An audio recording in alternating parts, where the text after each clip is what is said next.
नमस्कार दोस्तों, यूपी तपस्वी मुख्य सेविका भर्ती में जैसे कि आप सभी को बताया गया था कि आज की डेट में यानी कल की जो डेट में नॉर्मलाइजेशन के मैटर को लेकर सुनवाई होने वाली थी। इसके साथ ही साथ एक पर्सन का मैटर यहाँ पर जो आपका एक पर्सन है आंसर की को एक तरह से आप कह सकते हैं कि चैलेंज किया गया था। तो उस पर्सन को लेकर भी मैटर जो है माननीय न्यायालय में चल रहा है, जिस पर कि कल की डेट में सुनवाई होने वाली है। यानी जो कल आने वाला कल है उस पर एक सुनवाई होने वाली है और इसी मैटर में अगर कोई भी परिवर्तन हो फिर कहीं की सुनवाई के दौरान कोई भी डिसीजन आएगा, चाहे वह जो भी डिसीजन हो, तो उसी का प्रभाव आपके रिजल्ट पर यानी कि आपकी भर्ती पर पड़ने वाला ये निश्चित है। बाकी जो नॉर्मलाइजेशन है उसको लेकर कोई भी प्रभाव नहीं पड़ेगा। आज की डेट में जो सुनवाई हुई है यानी जो कल की डेट में जो सुनवाई हुई है, सुनवाई होने के बाद कोर्ट ऑर्डर भी जारी हो गया और प्रॉपर सुनवाई हुई है। एक बहस होने के बाद कोर्ट ऑर्डर जारी हुआ, जिसमें कि टाइम दे दिया गया कि याचिकाएं कर्ता जो जो इन लोगों को जवाब लगाना था। देखिए, टाइम जो दिया जाता है वह सभी पार्टियों को दिया जाता है कि अपने आप जो भी जवाब तैयार रखिए और 10 दिन का जो टाइम है इन लोगों को दे दिया गया है। तो इन लोगों को 10 दिन के भीतर जो है अपना जवाब लगा देना है। अब जो भी जवाब इन लोगों के द्वारा लगाया जाएगा उस पर भी फिलहाल जो फाइनल जो है वो डिसीजन आएगा तो वह तय होगा। इसमें कोई भी परिवर्तन होने वाला है। नॉर्मलाइजेशन होता है और होता रहा है अलग अलग भर्तियों में, जो कि परीक्षा एक से अधिक शिफ्ट या एक फिर से एक अधिक दिन में होती है, तो इससे भी वह चीज़ें हुई है। ठीक है, नॉर्मलाइजेशन हुआ है, उससे कोई भी परिवर्तन नहीं होगा। चाहे नॉर्मलाइजेशन को लेकर अलग अलग याचिकाएं द्वारा अलग अलग याचिकाएं डाली जाए या फिर कितनी भी याचिकाएं डाली जाए, सेम पे अगर सेम पे जो भी डिसीजन आएगा जो आ गया है सॉरी जो आएगा, हाँ इसका देखिए एक चीज़ और इस पर कोई प्रभाव नहीं है, तो उसी जो ऑर्डर होगा वह सब में फॉलो होगा। ठीक है, तो यहाँ पर इसको लेकर कोई भी दिक्कत नहीं है। केवल जो आंसर की वाला प्रकरण है, अगर उसमें परिवर्तन होता है तो उसी का प्रभाव आपकी भर्ती पर देखने को मिलने वाला है।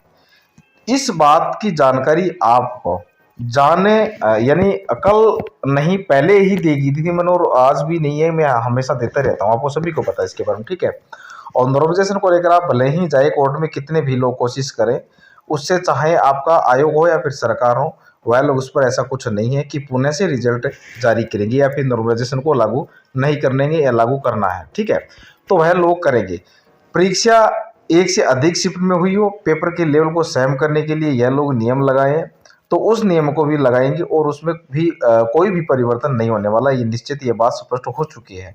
और आगे यहाँ पर बात करेंगे, जैसा कि आज जो आपकी कल की जो डीवी अंतिम चरण में समाप्त हो चुकी है, जिसमें इन लोगों को किसी कारणवश डीवी छूट गया, जैसे किसी समस्या की वजह से, तो उन लोगों को मैं जाकर अपना डीवी भी करवा लिया था। ठीक है, लेकिन जो लोगों ने स्किप किया तो जानकारी मिल रही है कि लगभग 6 से जिस पर अभी जो रुझान देखने को मिल रहे हैं वो मान के चलिए, क्योंकि जो भी चीज़ें हैं यहाँ पर देखिए, डीवी कराने के लिए अगर कल सेकंड शिफ्ट में कितने लोगों ने डीवी कराया इसकी जानकारी अभी तक मिल नहीं पाई है कन्फर्म से।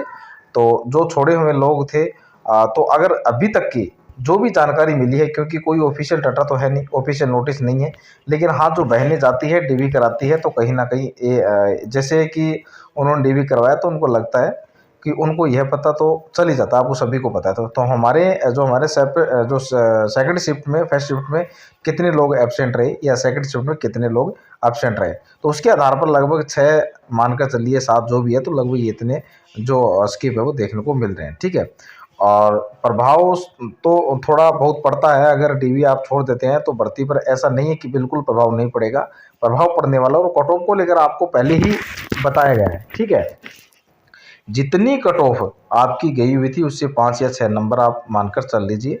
नंबर लगभग अगर आपके ज़्यादा है तो आप मान के चल लीजिए 5 से 6 नंबर अगर आपके ज़्यादा हैं तो आप अपने आप को सेफ मान सकते हैं, क्योंकि योग्यता संबंधित जो भी चीज़ें आपकी भर्ती में हैं वो अभी तक क्लियर नहीं हो पाई है। ठीक है, तो जब तक वो चीज़ें क्लियर नहीं होती है तब तक आप मान के चलिए, अगर योग्यता देखिए, योग्यता में अगर जो प्रोविजनल वाला भरवाया गया था तो उसकी वजह से बहुत सारे अभ्यर्थी बाहर भी होंगे। आज की डेट में जो कल की डेट में जिन भी अभ्यर्थियों का डीवी होगा, जैसे कि जिनके पास डिग्री वगैरह नहीं है, तो उनको 15 दिन का टाइम दिया गया था। ठीक है, डिग्री जो है बनवाने के लिए, तो जिन अभ्यर्थियों के पास डिग्री नहीं था उनको भी टाइम दिया गया था। अब वो 15 दिन के बाद लेकर आएंगे डीवी, तो यहाँ पर देख सकते हैं कि रिजल्ट का जो चीज़ें हैं या फिर रिजल्ट के ऊपर जो काम है वह इस महीने तो होने वाला है।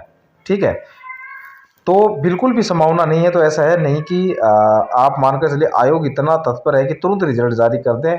और लेकिन हाँ, कोर्ट में जो कल जिस प्रकार से जो बहस हुई, बातें हुई, ये जो चीज़ें हैं क्लियर हो पाई है कि कोर्ट के द्वारा जो है कोशिश की जाएगी जो भी लंबित समय से जो लंबी चीज़ें पर इस पर जो भर्ती से संबंधित मैटर है उनको जल्द से जल्द निस्तार कराया जाए और कोर्ट से कोई जो नहीं मतलब जो रोक लगेगी, अगर लगना ही होता तो 126 सीटें जो है ऐसी की ऐसी पड़ी जैसी तैसी पड़ी रहती है आपकी, ठीक है। तो सारी की सारे जो पद है उसमें 126 सीट की वजह से रुके होते, लेकिन कोर्ट ने और आयोग ने यहाँ पर अभ्यर्थियों को साथ देते हुए 126 सीटों पर केवल स्टे ही लगाया, बाकी सीटों को स्टे मुक्त किया। तो इतना सपोर्ट है आप लोगों के पास, जो आयोग कहे या फिर माननीय न्यायालय का सरकार का, तो अगर उन लोगों ने भर्ती को स्टे मुक्त करवाया तो फिर जाहिर सी बात है कि रिजल्ट भी जारी करवाएगी। बहुत ज़्यादा डिले नहीं होगा, योग्यता संबंधी चीज़ें जैसे ही क्लियर हो जाएगी वैसे ही आप लोगों का रिजल्ट है उस पर जो जानकारी मिलना शुरू हो जाएगी, ठीक है।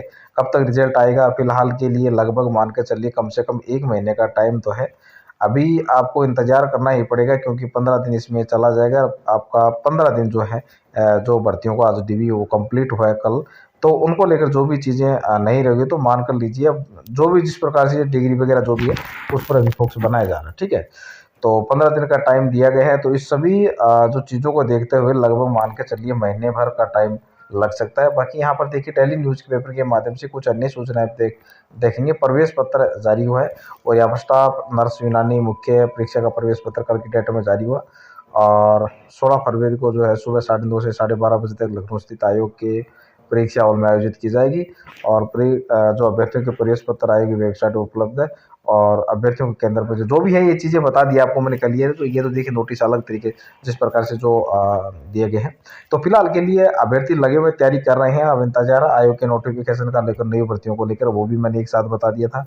तो बहुत बहुत सभी का मैं धन्यवाद जानूँ। आगे आने वाली वीडियो में कट ऑफ को लेकर भी बहुत बड़ा एनालिसिस करने जा रहा हूँ। कैंपेन के द्वारा हमारे टेलीग्राम से जितने अभ्यर्थी जुड़े उससे संबंधित पूरी जानकारी आपके तक पहुँचाने मेरा पूरा प्रयास रहेगा। बाकी जो मुख्य सेविका भर्ती में जो अभी मामला चल रहा है अभी थोड़ा सा शांत है, हो जाएगा, मानकर चले ज़्यादा समय नहीं लगेगा। 15 दिन का समय है, 15 दिन ज़्यादा व्यतीत अब नहीं करना पड़ेगा और उसके बाद क्लियर हमारा जो भी समाधान है वो हो जाएगा। देखिए कोर्ट पर अपडेट मिलती रहती है, आपको सभी को पता है। कोर्ट भी जाकर चक्कर काटना पड़ता है, आयोग भी चक्कर काटना, हर चीज़ों को लेकर हमें एक से एक बड़ी समस्याओं का समाधान जो हमें खुद को भी करना पड़ता है और कुछ हमें मिलता भी है। तो मैं सभी से रिक्वेस्ट करूँगा, टिप्पणी करते हुए कहूँगा कि जो भी हमारा मैटर है उस पर हम अडिग रहेंगे। जैसे जिस प्रकार से कोर्ट जो भी चाहेगा वो करे, उसको मान्य करने की पूरी कोशिश करेंगे। हमारा दायित्व बनता है कि जो सरकार और आयोग जिस प्रकार से जो शासन प्रशासन जो भी करता है उस पर हम अडिग रहने की पूरी कोशिश करते हैं, ठीक है। तो मुख्य सेविका बहनों को मेरी तरफ से ढेर सारी राम राम। आगे आने वाला जो भी होगा कट ऑफ के लेकर बहुत बड़ा एनालिसिस के साथ में वीडियो लेके आ रहा हूँ। बाकी आप टेंशन मत लीजिए, जो भी इन्फॉर्मेशन मुझे जहाँ तक मिलती रहेगी तो आपको बताना पूरा प्रयास हूँ। कल देखो किस प्रकार का जो लिफाफा है मुख्य सेविका संबंधित क्या निकलता है क्या नहीं निकलता है, तो कल की अपडेट में वो बात कर लेंगे। बाकी देखिए जो भी जानकारी होती है तो हमारे चैनल के माध्यम से आपको एक से बढ़कर एक जानकारी मिलती रहती है। बहुत बहुत सभी व्यक्तियों को मेरी तरफ से धन्यवाद।